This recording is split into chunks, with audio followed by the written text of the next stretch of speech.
অনেকেই প্রশ্ন করেন যে ভাই দানাদার খাবার কোন গরুটাকে কি পরিমাণ দেব বা কোন কোন খাদ্যটা দেব, কি কি খাদ্য দিলে একটা স্ট্যান্ডার্ড দানাদার খাদ্য তৈরি হবে। আজকে আমি এই বিষয়ে ছোট্ট করে আপনাদেরকে একটি থিম দেওয়ার চেষ্টা করব। আর আপনি যদি এই সূত্রটা মানেন, আপনি আপনার এলাকায় যা আছে তা দিয়ে একটা স্ট্যান্ডার্ড দানাদার খাদ্য তৈরি করতে পারবেন। আমি মোটরের ভুসি দিচ্ছি বা ডাবলির ভুসি দিচ্ছি, আপনি সেটা পাচ্ছেন না।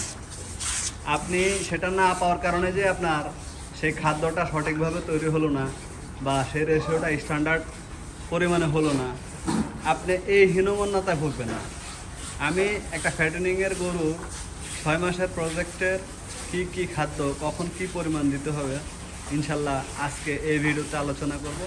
আশা করি এই ভিডিওটি দেখলে আপনারা এই বিষয়ে সুস্পষ্ট একটি ধারণা আপনারা পেয়ে যাবেন। দেখেন, আমরা যখন হাট থেকে গরু নিয়ে আসব, হাট থেকে নিয়ে আসার পরে নির্বাচন করার পরে আমরা সেই গরুটাকে ফ্যাটেনিং করার জন্য ক্রয় করে নিয়ে আসি। সেটা 6 মাসের প্রজেক্ট হোক, 3 মাসের প্রজেক্ট হোক।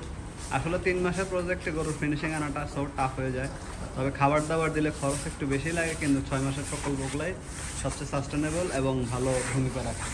তো আপনি যে কাজটা করবেন, আপনি গরু নিয়ে আসার পরে প্রথমে তাকে 7-8 দিন নামমাত্রা হালকা পাতলা খাবার দিয়ে তাদেরকে 7-8 দিন অবজারভেশনে রাখবেন।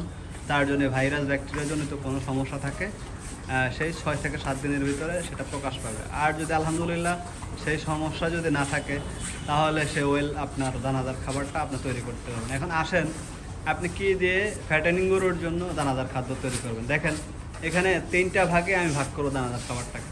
একটা হচ্ছে কার্বোহাইড্রেট, প্রোটিন, ফ্যাট, আর হচ্ছে ভিটামিন প্রিমিক্স বা সাপ্লিমেন্টারি। এটা তো 4টা ভাগে ধরা যায়, তবে যদিও ওটা আমি 1-2% দেবো। আর বাকিগুলো, বাকি যে 3টা আছে, কার্বোহাইড্রেট, প্রোটিন এবং ফ্যাট। এখন আপনি প্রথম যদি 6 মাসে প্রজেক্ট করেন, প্রথম 2 মাস আপনি গরুকে কার্বোহাইড্রেটের পরিমাণ বাড়িয়ে দেবেন। এবার কার্বোহাইড্রেটটা কি আমরা সেই বিষয়ে আলোচনা করব। কার্বোহাইড্রেটটা হচ্ছে আপনার ধানের কুড়া, ডিওরবি, rice polish, rice bran, rice husk, বা আপনি এটা একই প্রোডাক্ট হতে পারে স্থানভেদে, কোয়ালিটি ভেদে। যখন চালের উপর থেকে আবরণ নেওয়া হয় সেটা হয়ে যায় রাইস ব্র্যান্ড, রাইস পলিশ, ডিওরবি। এটা বিভিন্ন প্রসেসিংয়ে নাম কেন্দ্রিক একটাই, তবে প্রচলিত বাজারে পাওয়া যায় বেশিরভাগই কুড়া। তো সেই কুড়াটা আপনি 55%-এর মধ্যে আপনার কোয়ালিটি অনুপাতে 10 থেকে 15% রাখবেন প্রথম 3 মাসে। সেই কুড়াটা আপনি প্রথম 2 মাসে আপনি কুড়া রাখবেন 15%, ভুট্টা রাখবেন 20%, 35%, গমের ভুসি রাখবেন 20%, হচ্ছে 55% আপনার কার্বোহাইড্রেট। আর বাকি 25 থেকে 20% আপনি রাখতে পারেন প্রোটিন। 20% রাখাটাই উত্তম প্রথম 2 মাস। প্রোটিনটা হচ্ছে ডাল জাতীয় ভুসি, মসুরি ভুসি, মুগের ভুসি, অ্যাঙ্কারের ভুসি, হচ্ছে সোলার ভুসি, এই জাতীয় ভুসিগুলো হচ্ছে প্রোটিন। এখন এই প্রোটিনটা আপনাকে প্রথম 2 মাস রাখতে হবে 20%, তাহলে 75 আর 20, 55 আর হচ্ছে 20, তাহলে 75%। সেই 75% আর বাকি যে ফ্যাট, এখানে আপনার সরিষার খোল আছে, সয়াবিনের খোল আছে, সয়াবিনের ভুসি আছে, সয়ামিল আছে, এই জাতীয় আরও 20% আপনি অ্যাড করবেন।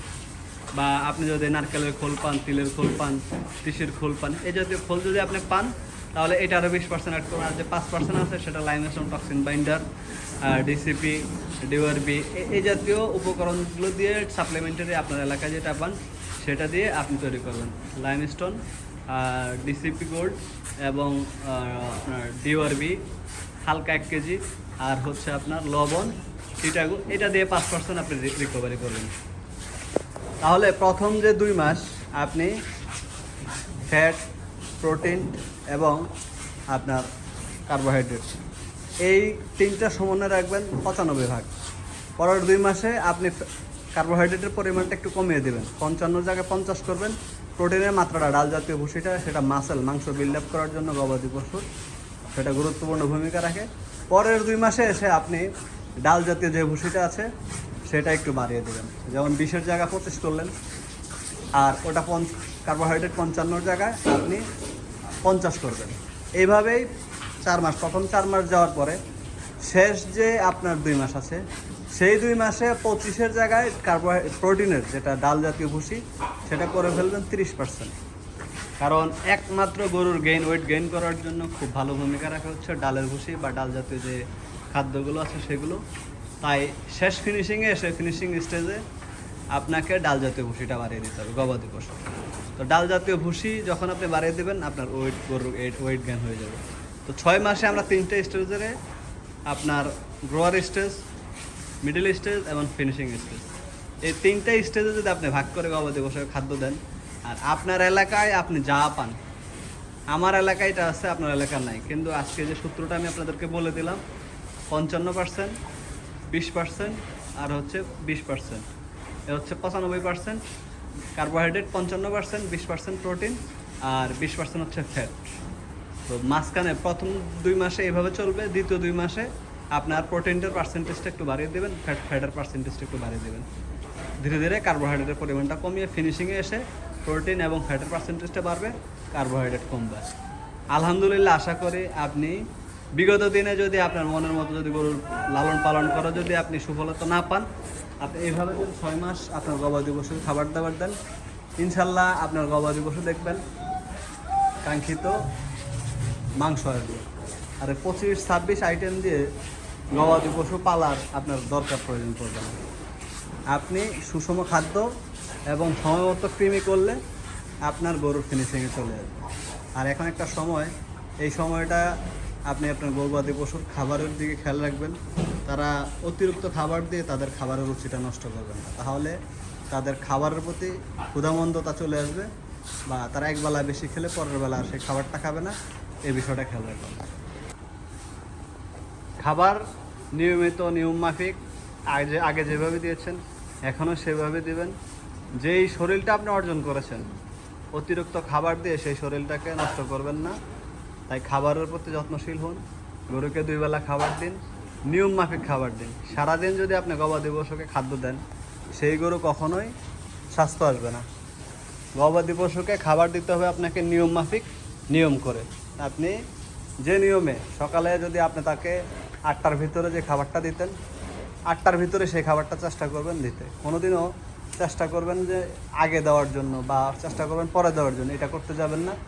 দেখবেন আপনার গরু একই টাইম 10টার ভিতরে খাবার দাবার খেয়ে সে নিজে নিজে অটোমেটিকলি শুয়ে পড়বে, যদি সেই অভ্যাসটা আপনি করতে পারেন। ওই যে সঠিক সময় আপনি মেনটেনেন্স করলে গরুও আপনার জন্য সঠিক সময় সেই সুফলটা আপনাকে দেবে। আশা করি কথাগুলো বুঝতে পেরেছেন।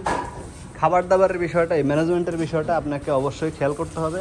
যদি এই ম্যানেজমেন্টের বিষয়টা আপনি খেয়াল না করতে পারেন, আপনি গবাদি পশুকে সারাদিন খাওয়ালেও তাদের কাছ থেকে কাঙ্ক্ষিত দুধ এবং মাংস আপনি পাবেন না। দেখেন আমাদেরকে দানাদার খাবার দেওয়ার পর আমাদের চারিগুলো একদম চেটে পুটে তারা ক্লিন করে ফেলছে। এই ছিল আজকের ভিডিওর বিষয়বস্তু। আর যারা একদম শেষ মুহূর্তে গরুর বাজার অতিরিক্ত দামের আশায় গরু ধরে রাখবেন, তারা আমার মনে হয় যে একটু ভুলই করবেন। আপনি আপনার কাঙ্ক্ষিত দামটা পেলে, ন্যায্য দামটা পেলে আপনার কাছ থেকে যে গরু নিচ্ছে সেও যত না ঠকে, কাস্টমার স্যাটিসফ্যাকশন থাকলে পরের বছরে আপনার কাস্টমার হবে, এই বেস করে আপনি গরু ছেড়ে দেবেন। এ হচ্ছে আমার জায়গা থেকে বলা আপনাদের জন্য একটি অ্যাডভাইস। আশা করি ভিডিওটি আপনাদেরকে ভালো লেগেছে। আর আমার কথাগুলো আমি যেটা বলতে চেয়েছি, প্রথম 6 মাসে আপনি গবাদি পশুকে কীভাবে মোটা করবেন, আশা করি আপনি এখান থেকে সুস্পষ্ট একটা ধারণা পেয়ে গেছেন। অমুক ভাই খাদ্যে এটা ব্যবহার করতেছে, আপনাকে এটা ব্যবহার করতে হবে, বিষয়টা এমন না। আপনার এলাকায় যেটাই আছে, গমের ভুসি আছে, কুড়া আছে, ভুট্টা আছে, 3টে উপকরণ আছে, আর যে কোনো একটা ডালের ভুসি যোগ করেন 4টা।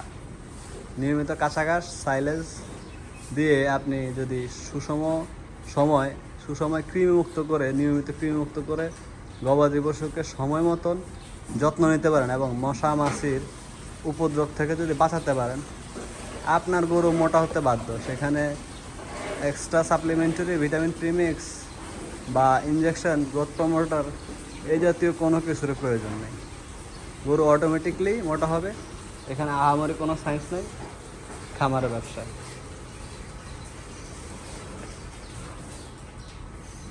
এখন তাদের এখন দানাদার খাবার শেষ, তারা এখন খাবে হচ্ছে মোলাসেস, ইউরিয়া মোলাসেস স্ট্র। তারপরে খাবে কিছু কাঁচা ঘাস। এটা একবারে একটা ছোট্ট বাচ্চা, এর বয়স অনলি 9 মাস 10 মাস। আমার ভিডিওতে, আমার ইউটিউবের চ্যানেলে ভিডিওতে আগেও তার ভিডিও ছিল। তাকে বোয়াল নামে আমরা ডাকতাম। তার মাকে আমরা সেল করে ফেলছি, কিছুদিন আগে 6টা গরু সেল করছি, দাম ভালো পাইছি সেজন্য সেল করে ফেলেছি রোজার ঈদের আগে, রমজানেই। তো এই বাচ্চাটাকে আমরা রেখে দিয়েছি। এর স্ট্রাকচারটাই হচ্ছে একটা পৌরশালী যে একটা ভাব, সেটা যেমন হাইট, ওর মা ছিল ফ্রিজিয়ান, হাইটটাও ভালো, মাথার লেন্থ সব কিছু ভালো। আর এটা একটা কেনা বাচ্চা, এর কানটা দেখেন, আসার পরে একটা বাছুর গরু ওর কানে পাড়া যায়। ছোট্ট বাচ্চা গরু কিন্তু কানে পাড়া দিয়ে বড় গরুর কান ছিঁড়ে ফেলছে। যাক, ওর কোয়ালিটিও ভালো, যেমন তার লেন্থ, চাল, পায়ের গিরা, মাথার শেপ, খাবারের প্রতি প্রচুর চাহিদা। আর একটা জিনিস আমি আপনাদেরকে এর জন্যই বলছি যে পরিমাণ মতো যখন খাবারটা দিবেন তখন গরু খাবে এবং খাবারের প্রতি তার যে একটা স্পিড সেটা থাকবে। তখন আপনি যদি তাকে 5 কেজি কাঁচা ঘাসও দেন, দেখবেন সেই খাবারটা সে 10 মিনিটে খেয়ে ফেলছে। আর যদি একবার তাকে অতিরিক্ত খাবার দিয়ে যদি তার ক্ষুধামন্দতা নিয়ে আসেন, তখন 3-4 দিন কিন্তু আপনি পিছিয়ে যাবেন। সর্বোচ্চ 15 মিনিট লেগেছে তাদের দানাদার খাবারটা খেতে। এখন তারা একজনের শরীরে যে দানাদার খাবার লেগে আছে সেটা খাচ্ছে, খাবারের অপেক্ষায় আছে। মোলাসিসটা দেবো, সেটা তো 15 থেকে 20 মিনিট বা আধা ঘন্টার ভিতরে মোলাসিসটা শেষ করবে। তারপরে কিছু হালকা কাঁচা ঘাস দেওয়া হবে, তাও খেয়ে বাস ঠিক 5টার ভিতরে তাদের খাবার দাবার শেষ। সকালে 9টার ভিতরে তাদের খাবার দাবার শেষ হয়ে যায়। খুব মনোযোগ দিয়ে কথাগুলো শুনতেছে সে। 9টার ভিতরে তাদের খাবার দাবার শেষ হয়ে যায়, ঠিক বিকাল 5টার ভিতরে খাবার দাবার শেষ হয়ে যায়। এই হচ্ছে ছোট্ট একটু ফার্মের লাইফস্টাইল আপনাদের মাঝে তুলে ধরলাম। আশা করি কথাগুলো আপনাদের ভালো লাগবে। তো ভিডিওটি ভালো লাগলে অবশ্যই মতামত জানাবেন। আর কে কোথা থেকে আমার ভিডিওগুলো দেখেন অবশ্যই বলবেন, আর চ্যানেলটি সাবস্ক্রাইব করতে পারেন। আসসালামু আলাইকুম রহমতুল্লাহ। আজকের মতো বিদায় নিচ্ছি, টাটা।